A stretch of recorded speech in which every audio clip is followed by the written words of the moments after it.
Hi, I'm Pete Reilly. I'm here with Dr. Kent Hovind, and as I told Dr. Hovind, I'm a CPA, and I've written quite a bit about his case on Forbes.com. Most recently on Monday, I gave my readers links to several of the interviews you've been doing. You're with following Gideon's example, getting your supporters to create noise and light. Is that what's the your strategy at the moment? Well, there's very little hope of anybody winning in the federal courts. I mean, if you look at the records, they have like a 99% success rate. So, but as far as in the Bible, which is what I believe from cover to cover, there were many times when people faced enemies that were just unbeatable, David and Goliath kind of stuff. So yeah, you can just simply expose the truth. That's all I can do. So I've asked folks to just shine the light on what happened. I think there was a lot of injustice and probably even illegal activity in my case from the other side. And I have nothing to hide. I have nothing to fear from the truth. And Gideon in the Bible just said all he had was light and noise in Judges chapter 7. And he shined the light, made a lot of noise, and the enemy fought each other. So yes, I want people to shine the light. I would love a full investigation of this case from start to finish. Okay, Dr. Hovind, there are a couple of issues. You know, I've listened to many of your interviews, so I'd like to hone in on a couple of points. One of which is you've said that you've paid all the taxes that you vote, and you're not a tax protester. But you know, I noted that there was an 11th Circuit decision a couple of months ago confirming a tax court order that you owed quite a bit for income tax, from personal income tax from it was up to 2006, I think, from 1998, and in 2006 there was a tax court decision that had the IRS coming in to make seizures again for personal income tax. Apparently, and I've heard you on record that you don't file Form 1040. Is that accurate, or? Well, you got about 8 questions in one there. The Sure. 11th Circuit, I guess, because I'm in the county jail now waiting for the next trial, my record system here is very sparse, and they don't let me keep a lot of stuff. So I don't know what all's happened in that. I don't have an attorney to help on that. This is like a foreign language to me, the whole thing going on. This is not my field of expertise. I am not a CPA and not a tax expert, nor am I a tax protester. So, but as far as what the 11th Circuit did, I don't know, and in one sense it doesn't matter because, like I've said, very few people win. I mean, how many people won in Hitler's courts, and did that mean they were wrong because Hitler's courts ruled them, you know, 1/8 Jew or something and should be executed? So I don't think you can go by a court decision to determine anything truth or false. I would be real cautious of that whole mentality. If you look at the history, for instance, in Fox's Book of Martyrs of the Catholic Church burning people at the stake by the thousands, well, that doesn't prove they were wrong. It just proves they lost in court. That's all. Oh, that was the that was the civil authority that did the burning. The Catholics just determined they were heretics, Dr. Hovind. But and turned them over to the civil arm to burn them. But yeah, it was the civil government. The same thing happened in Jesus' time. They looked, if you read in the Gospels, they looked to catch Jesus in his words so that they could deliver him to the civil authorities, like in Luke 20:20. It's the same thing. There are people looking to catch me in my words. Just anything I say, they're not hearing a thing I say. They're just looking for something to catch me. And they did that with Jesus. They've done that all through history. So I'm well aware of that. There are at least 4 instances in the Gospels where they were listening only to catch Jesus in his words, right. Not at all to learn any truth. So Dr. Hovind, Christian Science Evangelism, the trusteeship of that went to Glenn Stoll, and then it went to Paul John Hansen. I always want to call him John Paul. Was that your decision that they should be the trustees? I don't recall how that works. We had originally, when I started the ministry, I didn't know. I knew the science. I know that evolution is the dumbest religion in the history of humanity, and it's nothing but a religion. I knew that part of it, but as far as structuring church ministries and how to obey the laws and stuff like that, I tried very hard to do that. I wrote prolifically to the asking if we're doing things right, and of course never got a response. I said, look, I even got a CPA, enrolled agent, and a tax attorney to say, just like it says in IRS booklet 517, it says ask those three. So I did, and they all wrote me a long, lengthy letter, like 50-some pages, saying, with all kinds of attachments, totaling about 50 pages. They said, no, what you're doing is perfectly legal. This is fine. Here's what the law says. And so I was trying to go by the law. And then in about, I'm going to take a wild guess here because I don't have my records, but about 98, I think, 97, 98, Faith Baptist Fellowship with Pastor Mooneyhan said, we'll make you a branch of our church ministry because you're obviously a Christian ministry. And I guess a couple things have to be decided before we get too deep into this rabbit hole is exactly who decides who is a church and exactly who is this IRS. Is this 1933 corporation from Delaware that is actually a Puerto Rican collection agency? And what authority do they have? And I don't want to fight them. Jesus didn't fight the Roman Empire. He wasn't trying to evade anything. He just avoided them as much as possible. And like I try to avoid running into anybody on the street when I'm driving my car. So people confuse the words avoid and evade. I'm certainly not evading anything. If I have a duty, show me, I'll do it. Dr. Hovind, those letters, you had a letter from a CPA, an attorney, and an enrolled agent. Are those available on 2 Peter 3, or have they been posted anywhere? I hope they are. I don't know. I've never seen 2 Peter 3 or any website in Sure. 8 years. But I know when the IRS came and raided our ministry, they took 42 boxes of material, and then 6 years later returned it. So I was in prison by the time. So I suspect the letters are either in there or they disappeared. Right. Because they kept the boxes of material. Right. I've asked Ernie to see them, and as far as I know, they haven't been located. Do you remember who the CPA, who the enrolled agent, and who the attorney were? I don't, man. That's been late 90s I did that. But I sent it all to the IRS that was writing me letters, to the Criminal Investigation Division in Pensacola, and said, here's what I'm being told. Would you please tell me if this is wrong? Tell me, I'll fix it. If I don't hear from you in 20 days, I will assume I've been told correctly and drop the subject. And I wouldn't hear from them for a year. And then they would write back, and always an unsigned letter, which I thought was interesting.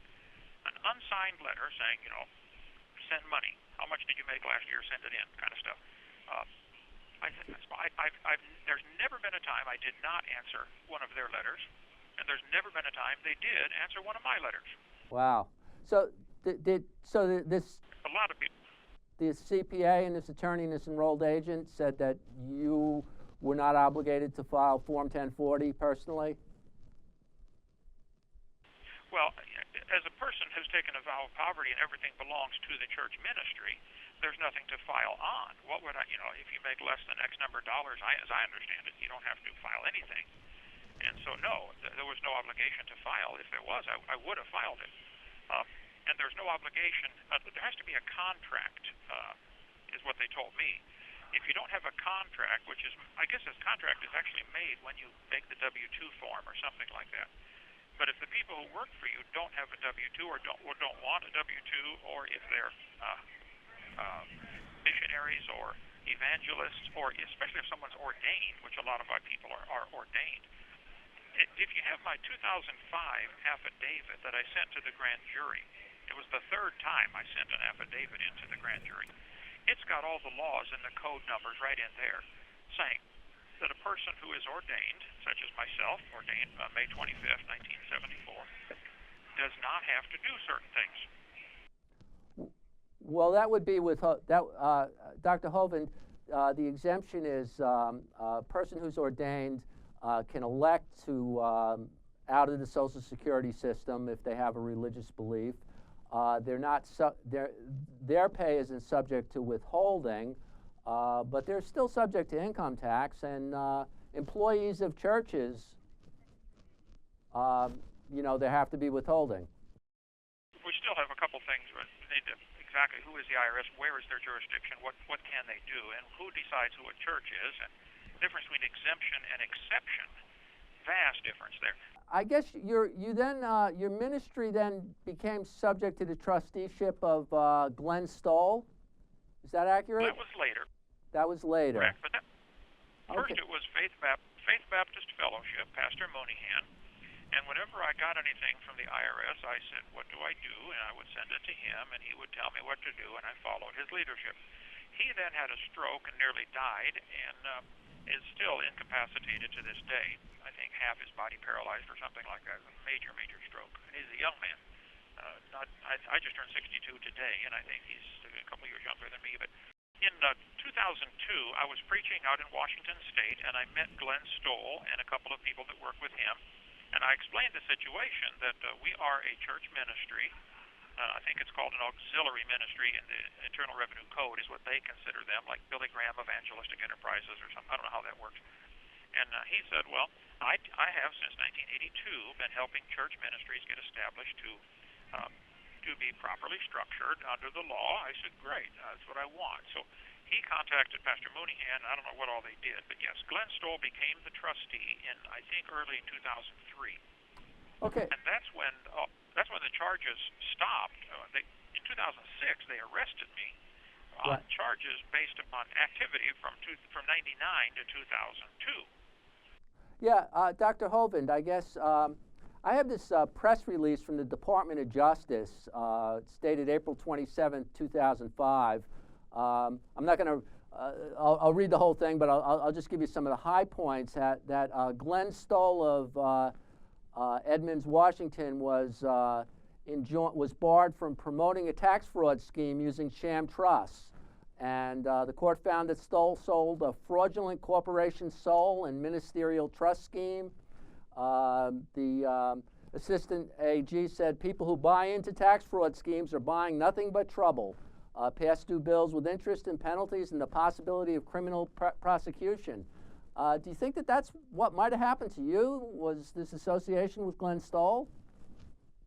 Well, you'd have to take that sentence at a time. I agree that nobody should get into a tax fraud scheme, and I wasn't, and I don't think he is either.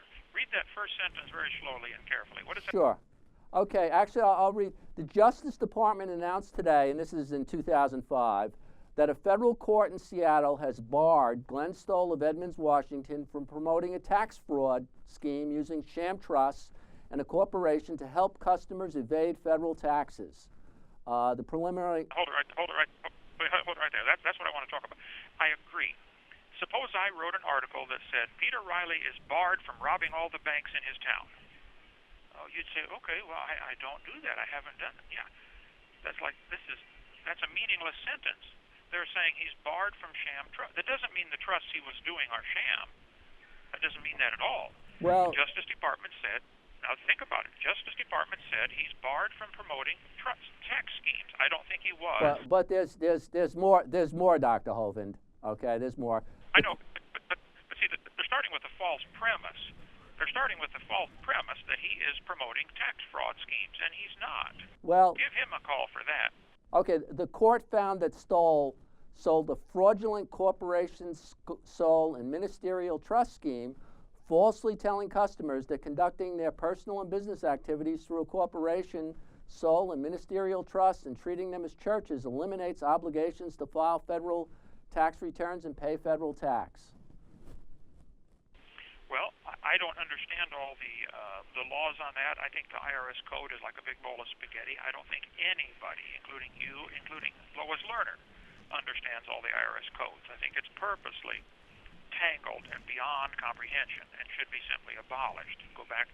We didn't even have this until 1930s. I mean, there was no such. America did fine without any of this and would do much better without it again, I think. Anyway, but I'm not a tax rebel. I'm not throwing the tea in the harbor. I'm glad those guys did that. That was right there in your area. Our country started by a tax rebellion. But I'm not part of that. I'm an evangelist, so I'm glad they did it. I hope they do it again. But I'm not part of it. Well, actually, Dr. Hovind, the expression with somebody walks like a duck, talks like a duck is seen in the company of ducks. He might be considered a duck. And I'm wondering if your association with Glenn Stoll and Paul John Hansen maybe the reason why the government was interested in you rather than your teaching on creation science. Oh, that I don't know. Why don't they arrest Glenn Stoll? Well, they have arrested Mr. Hansen, I guess. Have you managed to speak with him yet? No, he's in the jail here, but no, they have some kind of rule. I forget what they called it, but I can't be with him, which I think is ridiculous. He's a great, godly man, and by the way, so is Glenn Stoll.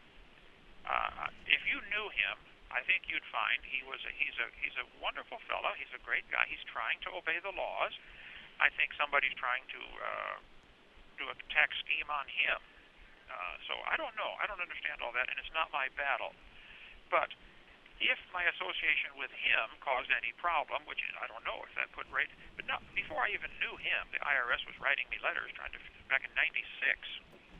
I didn't meet Glenn until probably 2002, so I don't think that's the reason. Any of this, I mean, it may be. I'll find out in Judgment Day, but right. No, I know Glenn. I met with Glenn. I talked to Glenn for hundreds and hundreds of hours. And emailed him and wrote to him whenever I had questions. He was the trustee of the ministry, and I did everything he told me to do. And so I think what he did was perfectly legal. I still, to this day, think that what he did was perfectly legal or lawful, there's a difference in those two words. Now, the IRS may not like it, I understand. It's like the mafia doesn't like it when somebody gets out of paying their protection money. Okay. Well, that doesn't mean the IRS is correct and he's wrong. It just means they don't like it. And that I don't know. But yeah, I did what he told me to do, and I think what we did was perfectly lawful. Would I do it again? I don't know. I'd have to. I have never wanted to have trouble with anybody. I'm a peaceable man. I give the evolutionists fits because I show their religion to be retarded, which it is. Dr. Hovind, Dr. Hovind, if I could ask you one thing. To use the term retarded as an insult, it troubles me. But that's just my own personal opinion. I guess I take. Well, but I take the word retarded to mean mentally slow or deficient, which is not necessarily an insult. It's just a fact. Some people are slower mentally or deficient mentally. It's not an insult or a cut down, and somebody who believes they came from a rock, I think, is mentally deficient. Oh well, I appreciate that. Just my own personal preference.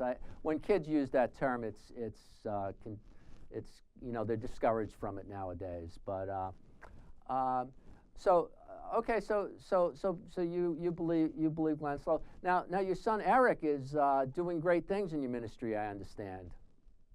He's taken it. Yes, sir. I'm very proud of him. Doing a great job. And he I understand has chosen to be a little more conventional on the tax side.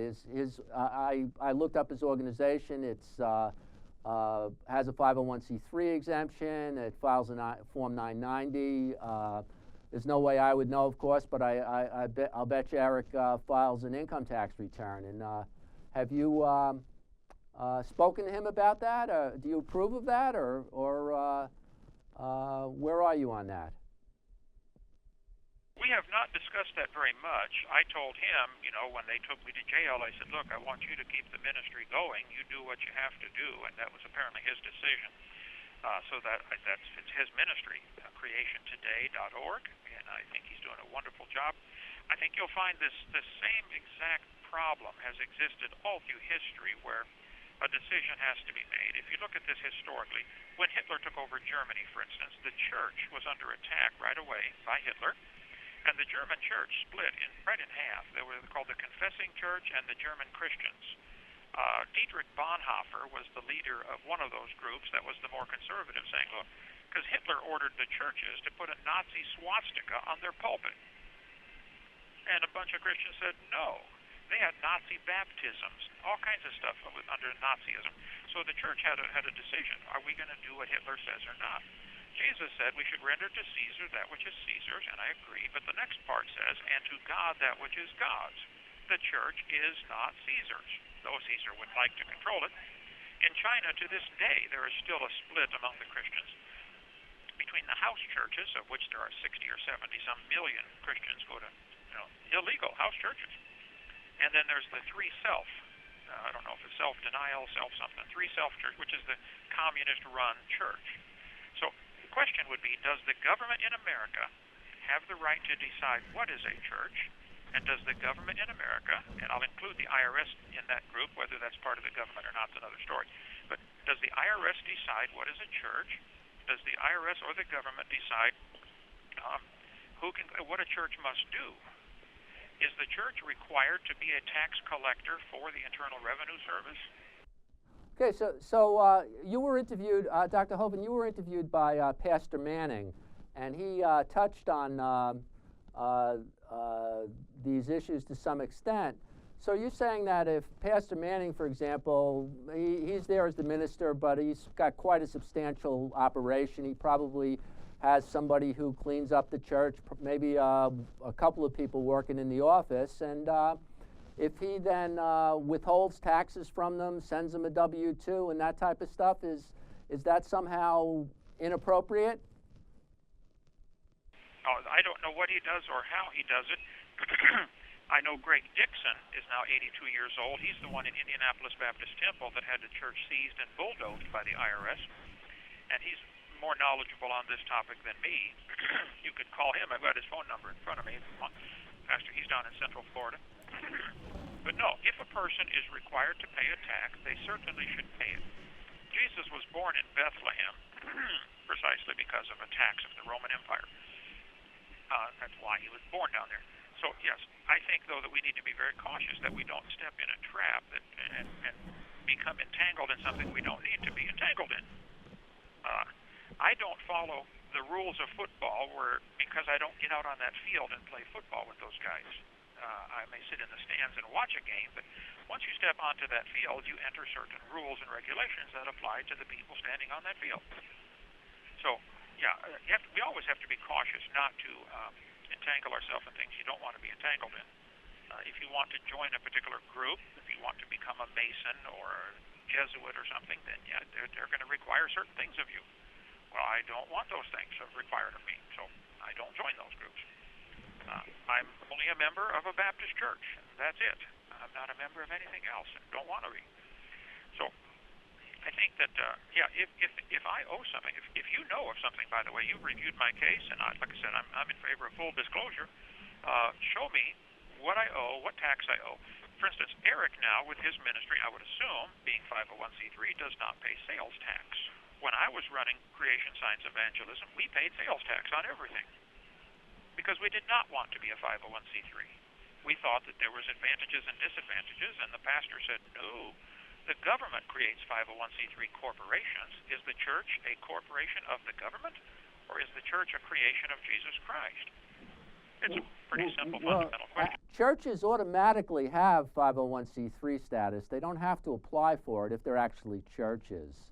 But I guess I'm taking that question a little further. If you have a regular Christian church that, in addition to the preacher, has a few employees, do you think it's wrong for that church to withhold taxes from the people running the office and cleaning up the church and stuff? Is that, like, sinful? No, churches can do what they want. Lyndon Johnson, before he was president, when he was senator from Texas, he's the one that pushed through the legislation for 501c3. There was no such thing before the early 50s. And if you read 501c3 carefully, if a church wants to become, or a religious organization wants to become 501c3 exempt, I would point out that's very different than being an exception. I am an exception to the Mexican tax laws. I don't care what laws they pass in Mexico about taxes. I don't live in Mexico. But that's, again, an issue that's way over my head. You need to discuss that like with Ernie Land or with Paul Hansen. Well, Paul Hansen to call in. He can call to your program, I'm sure. That's a totally different subject. Exactly where is the IRS's jurisdiction? But Lyndon Johnson was a governor of Texas, or senator from Texas, and the Texas preachers were blasting him because he was a womanizer and an alcoholic and, lots of problems. So they were just publicly preaching from the pulpit the truth about Lyndon Johnson. He didn't like him to be able to preach the truth. So he pushed legislation through and got churches and said, if you want to be 501c3 exceptions, which I think is stupid, they were already an exception. Now, if you want to be an exemption, I'm sorry.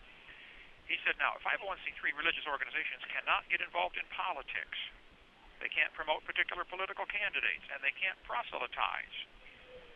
Well, you're saying if you want to become a 501c3, you can't voice your opinion on politicians. In other words, you can't freely preach from the pulpit what you want, or speak your mind, and you can't try to get people converted to your religion. No, Dr. Hovind, you're right about the political preaching, but there's certainly nothing that prevents churches from trying to convert people. Do you have the statute there in front of you? Can you read 501c3 very slowly and carefully? I think you'll see, yes, they cannot proselytize. Now, they may not be enforcing that right now, just like in China. They have a rule, if you're going to be a free self-church, you can't get anybody converted. Well, most Christians with a brain say, well, I don't want to be a free self-church then. No, because I'm not going to promise I'm not going to convert people. I'll get this. I'll make sure that I post the language from the statute. Certainly, you're right about the political thing. Although the IRS doesn't really enforce that. As a matter of fact, they was sued by the Freedom from Religion Foundation for not enforcing the rule about preachers. Preachers have been defying that rule with Pulpit Freedom Sunday.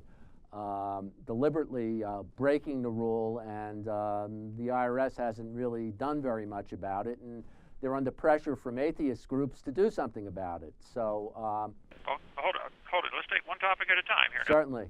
So, are you saying that preachers are defying the IRS rule about getting involved in politics? Should those preachers be arrested, or should they simply throw the rule out? The fact that they have the rule and don't enforce it ought to raise red flags with everybody with half a brain and one eye. Why do they have the rule then? The rule is wrong. But if a church wants to step into that court and say, we will abide by these rules, then they should abide by the rule. It's incrementalism. Right. This is what Hitler did. Hitler slowly took over the German church. Nothing would prevent someone from setting up a church and telling the parishioners that you cannot deduct the donations and paying taxes on whatever offerings were and net of the expenses. You could run a church that way if you chose, and then presumably say whatever you wanted. Okay, let me ask you this question. Up in New England area, there's a lot of Catholics. Is the Catholic Church a 501c3 corporation? Most of the property of the Catholic Church is titled to the Archbishop of the Diocese of Boston, Archbishop of the Diocese of Worcester, in corporation sole, meaning that the title to the property is associated with the holder of the office. Okay, so if wait a minute, now slowly here. If the Catholic Church is a corporation sole, and Glenn Stoll is setting up corporation soles, what is the problem here? Isn't the Catholic Church doing exactly what Glenn Stoll was doing? No, Dr. Hovind, because the Catholic Church is a hierarchical church, so that when you say that the property, all this property in Boston is belongs to the bishop, if the Pope then says, no, we got a new bishop, it's not his anymore. When you take a one-man ministry like yourself, like you had, and apply corporation sole to it, you end up not being able to distinguish between the property of the ministry and the property of the minister. And I believe that that's kind of the source of some of your problems. That's why the IRS ended up taxing you on all that income, because you can't, it's hard to distinguish what belongs to the minister and what belongs to the ministry. In a hierarchical church, it's not as much of a problem. Well, you just told me that the Pope can decide to take the bishop out and put a new one in, so actually all of it belongs to the Pope. Does he pay taxes? Probably not, Dr. Hovind. But the Pope is chosen by the College of Cardinals. The Pope doesn't. You can't set yourself up as Pope. It's challenging. Well, I don't know how it works, and nor do I care very much, but I'm just curious because uh, are they breaking the law? Are they an exception to the law? Does the priest at your church file a 501, or does he file a tax form every year? Actually, Catholic priests do file Form 1040, yes. I've done at least one or two of them. They don't make very much money. I believe the salary's set in each diocese, and it's not all that much. But yeah, Catholic priests. Members of religious orders, it's a different story. They fall under 501D, it's a slightly more complicated thing. But that's another exempt status, 501D, and they're members of religious orders who have avowed poverty are only required to file to the extent that there's non-religious income, and they're otherwise it's exempt. I mean, I don't know. You might have looked into 501D. I don't know if anybody mentioned that to you. No, but let me ask you a question then. So if my income, and I got to be careful about that word income. What exactly does that mean? You got to define every word with these folks, because they have different. It's like Alice in Wonderland, you know. Every word means something different. But if my income was, if I had a vow of poverty and everything belonged to the church ministry, and I drove a church van and lived in a church parsonage and had no non-religious income, would I be required to file? I'm just asking. Well, if you were recognized as a 501D apostolic organization, which is another status. Actually, it was created for the Shakers, because the Shakers were organized as a corporation, and they had to. There was a concern, so the 501D status was created to address that situation. To the extent they had income from the farms, the income was considered shared out equally to all the members, and if it passed the threshold, they would have to file individually. I've never seen a member of a Catholic religious order who had to file individually, but in principle it could happen. And I think the order would tend to take care of it. Yeah, I think you need to get with Glenn Stoll or Paul Hansen or Ernie or somebody who knows 1,000 times more about that than me, but I can tell you from my heart, I do not want to break any laws, and did not want to, and still don't want to, and still don't think I did. I think people are trying to apply laws that don't apply. For instance, there's an alcohol tax that if you produce alcohol, if you make alcohol, you have to pay a certain tax, okay? I have never paid that tax because I have never produced any alcohol. I've never tasted any alcohol. Well, I had NyQuil about 10 years ago. But so, I mean, in 62 years, I've never tasted. I don't pay the tax. So am I a tax protester for the alcohol tax? No, of course not. I don't get involved in that activity. So I'm not aware of anything that I did wrong as far as taxes go. If you can show me specifically, please do. But all I ever get is general platitudes of, well, everybody has to do this. No, nobody's been specific. Well, Dr. Hovind, I'm sorry, my notes with the statutes are not here, but Section 1 of Title 26 indicates that individuals are subject to an income tax if they have income over a certain level, and it gets into what the tables and the rates are. And Code Section 61 of Title 26 defines income. It lists out its income is broadly defined, lists out 15 categories as examples, including compensation for services. And then there's a further section on that if you have a if you have the income, you have a tax, you're required to file a return. I think that's 6103. I mean, it is. I grant you, it is complicated, but some of the things aren't that complicated, and so people who make more than a moderate amount of income, a very low amount of income, are required to file, or at least that's the way most people see it. Well, okay. Again, let's go one point at a time. If you look at my 2005 I filed with the grand jury, which Michelle Heldemeyer took away from them, so they probably did not read it. But it's posted on 2 Peter 3, 2005, third affidavit. I go through those codes, and it says very specifically about those who are ordained ministers.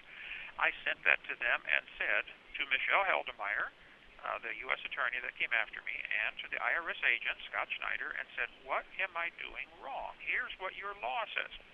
Now, you're a CPA. If a person with a business, an income, etc., sent all of his tax information to 10 different CPAs and said, what should I do? How much do I owe?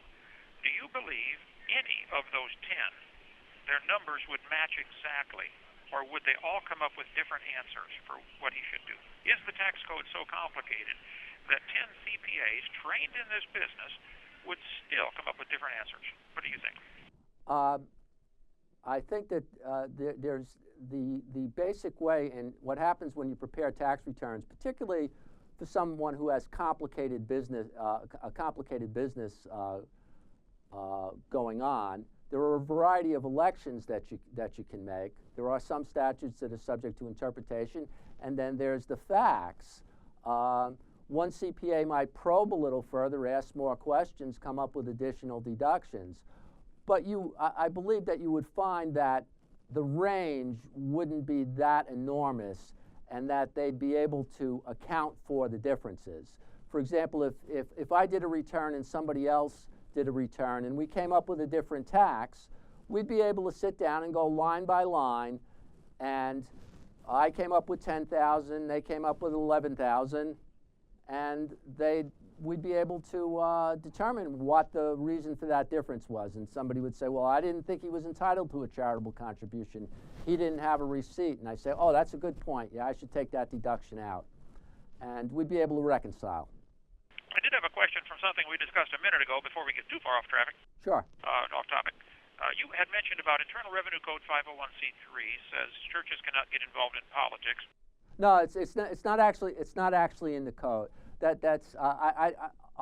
have to look that up. That was a ruling, I believe. I'm sorry I didn't bring my code. I'll get the specific rule that creates that. But 501c3 organizations in general, there's 29 different types of organizations on the 501c, which I think is kind of ridiculous.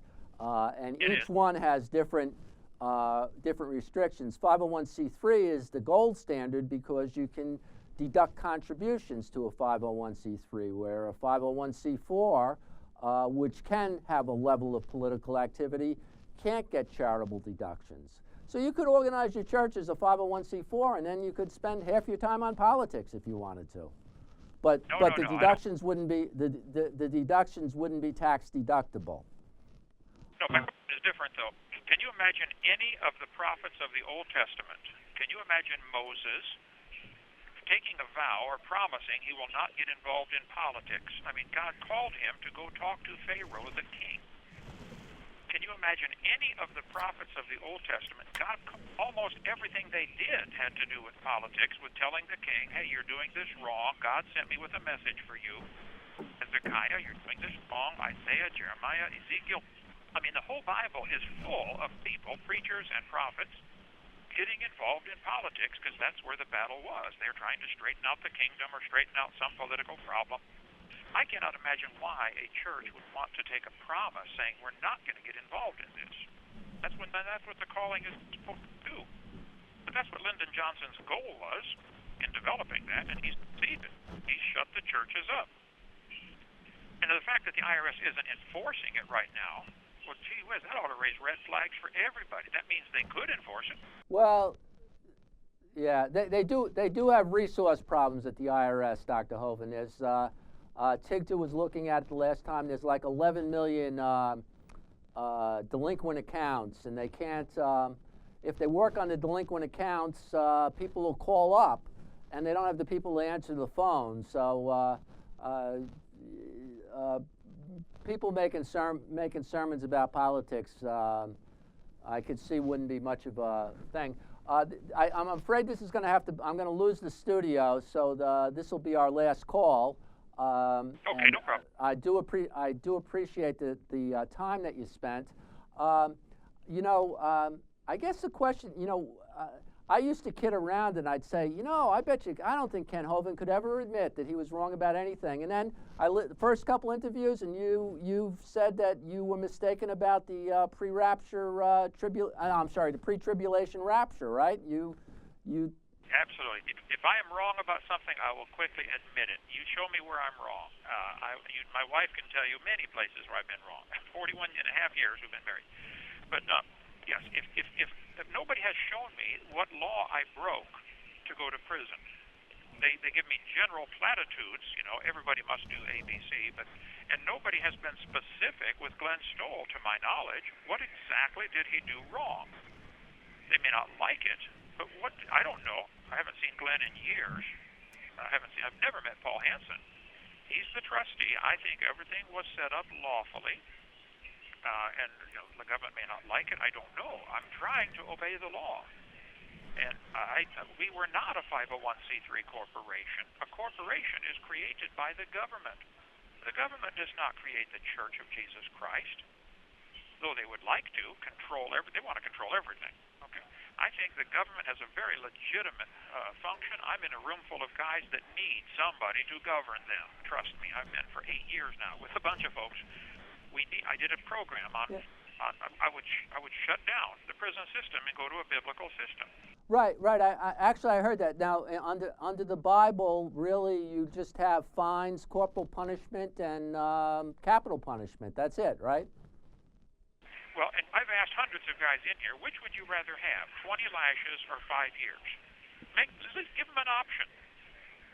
We don't have to make it mandatory. I'm not saying we have to beat everybody, but if you gave somebody an option, if you broke a law and they arrested you and the judge said, Peter, you're guilty, do you want 20 lashes or 5 years? Which would you take? Wow, that's a tough one, but... It's not a tough one. Come on. If you take 20 lashes, it's over. You're sore for a week, but you're home, and nobody has to pay for your groceries for the next 5 years. What we're doing now is we're punishing the wrong people. Right, and I guess really grave crimes you're thinking should be punishable by death, or? Oh, and they would prefer people that get double life sentences. Would you please just kill me? That's what they're asking. No, we got to lock you up for 40, 50, 60 years. I worked at the Supermax prison in Colorado. I worked in the kitchen out there, the only Supermax America has in Florence, Colorado.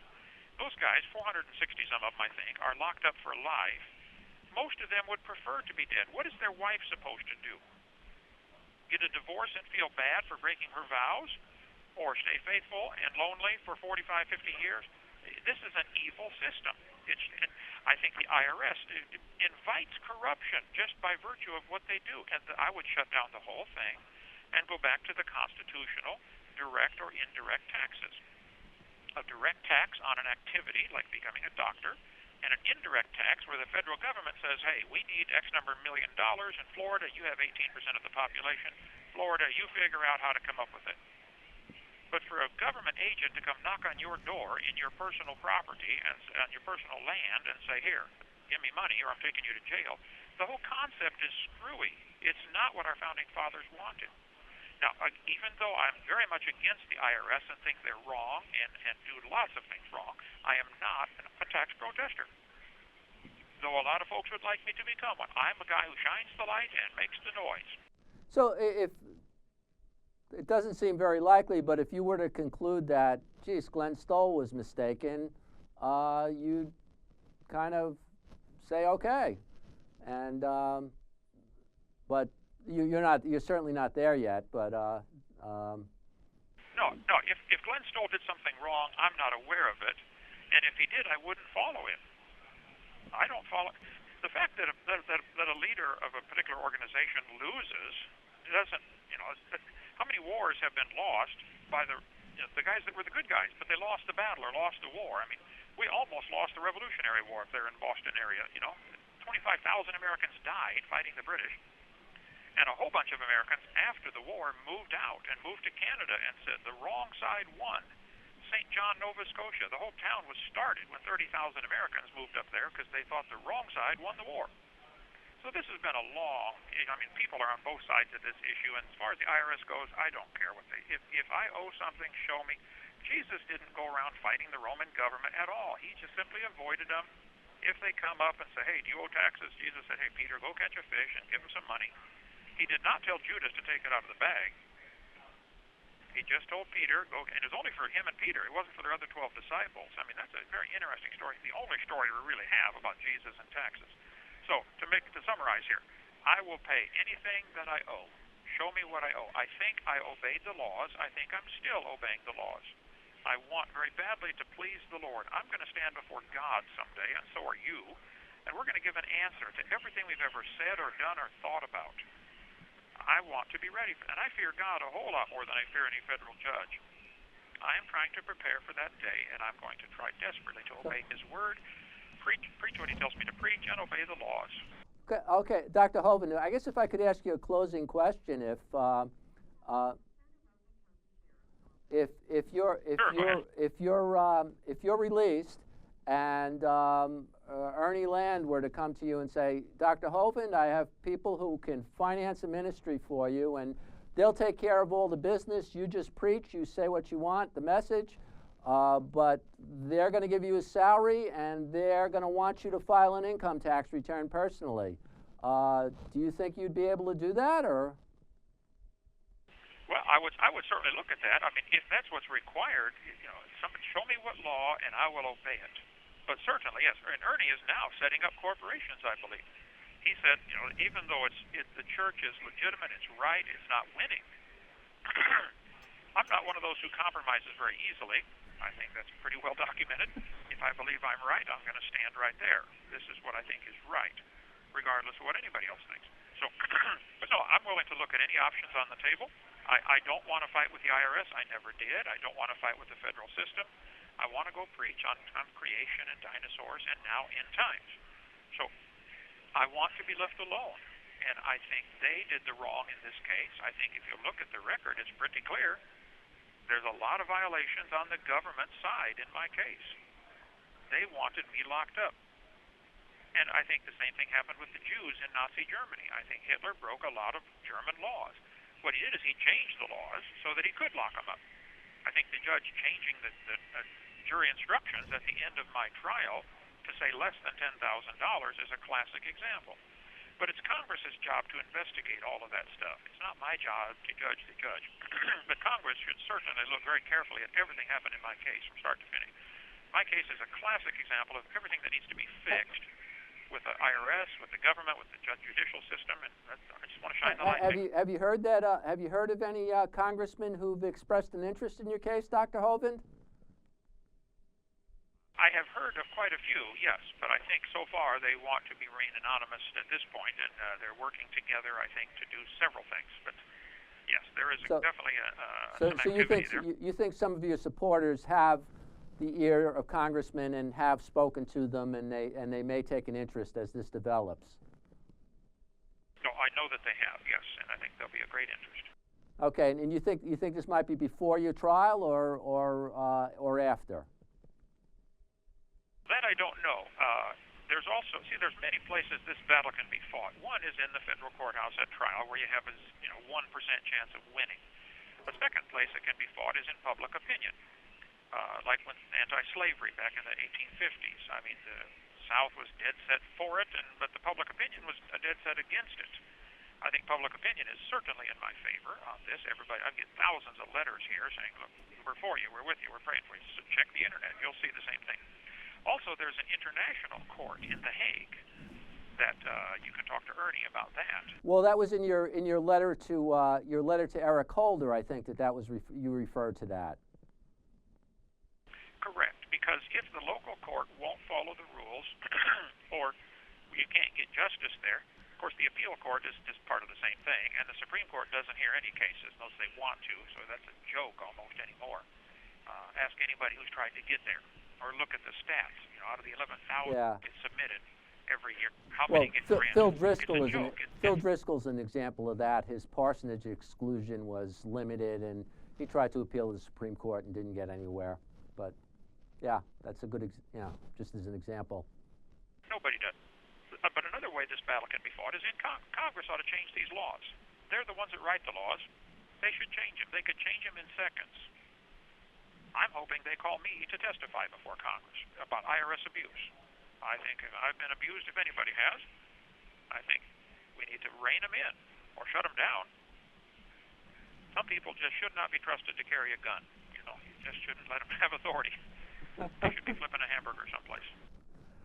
Well, okay. Well, Dr. Hovind, I really appreciate you calling. I wish you well, and I'll probably be speaking with Ernie some more. I spoke with Ernie somewhat before you because we had that glitch this morning, and I guess we can wrap up. 60 seconds, Dr. Hovind. It's all yours.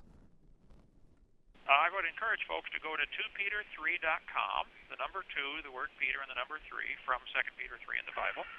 And I'm much more concerned about getting the gospel out, getting people converted, getting people saved, than I am about this whole political battle. If they give me 500 years in prison, I'm going to keep writing books and winning souls and doing what I've always done. You know, half the Bible's written from prison or captivity, so I don't like it, and I'm going to fight it, but this is a very small part of my life in here. Most of my life is spent in writing books and writing stories and answering letters and winning people to Christ and doing Bible studies. You know, this is a distraction is all it is. Meanwhile, the government spends full time on this. They got people they spend over $300,000 now on this case. To do what?